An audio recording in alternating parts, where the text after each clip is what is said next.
সম্মানিত ভিউয়ার্স, আসসালামু আলাইকুম। আশা করি সকলেই ভালো আছেন। বরাবরের ন্যায় আজকেও আমি স্যামসং একটি বার ফোন নিয়ে আলোচনা করব। এটা হচ্ছে স্যামসং D54 প্লাস।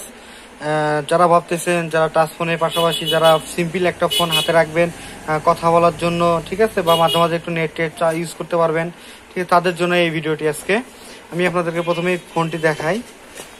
আপনারা দেখতে পারতেছেন এই ফোনটা অনেক স্লিম। হ্যাঁ, আর D54 বা D54 প্লাস D54 যে সম্পর্কে কাউকে আসলে বলা লাগে না নতুন করে। এটা আপনারা কালার পাবেন, 3টা কালার, ব্ল্যাক কালার পাওয়া যায়, আর হোয়াইট কালার, গোল্ডেন কালার, 3টা কালার। আপনাদের যার যেটা পছন্দ আপনারা সেই ফোনটা নিতে পারেন, ঠিক আছে। এই ফোনটা অনেক ভালো, ঠিক আছে। চলুন আপনাদেরকে আমি এই প্রোডাক্টটি অন করে দেখাই, এর কি কি বক্সে আছে আর এবং অন করে দেখাই।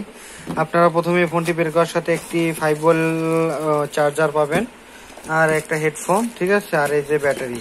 এটার ব্যাটারিটা হচ্ছে কম, 1000 mAh ব্যাটারি। যার পর যদিও 1000 mAh ব্যাটারি হয়, তবুও এই ফোনটা আপনার চার্জ 2 দিন এমনিতেই যাবে। আপনারা যারা স্লিম ফোন খুঁজতেছেন তারা এই ফোনটি নিতে পারেন। এই ফোনটার দাম বেশি না, এই ফোনটার দামটা বলে নেই। এই ফোনটার দাম হচ্ছে 1270 টাকা। যারা আর কি কম দামের ভিতরে একটি ভালো ফোন চাচ্ছেন তাদের জন্য এই ভিডিওটা। এটা হচ্ছে 1270 টাকা এই ফোনটার দাম। আপনাদেরকে যদি আমি একটু অন করে দেখাই, হ্যাঁ, আপনারা দেখতেই পারতেছেন ডিসপ্লে কালার থেকে শুরু করে সবকিছুই অনেক ভালোই দেখেন। হ্যাঁ, ডিসপ্লের থিমস একদম এটা নতুন। হ্যাঁ, এই জাভা, এই যে অপেরা মিনি, এই যে ফেসবুক, ঠিক আছে। এটাতে আরো অনেক অপশন আছে। এই যে ব্যাটারি সাভার, পাওয়ার সাভার, এটা আছে, ঠিক আছে।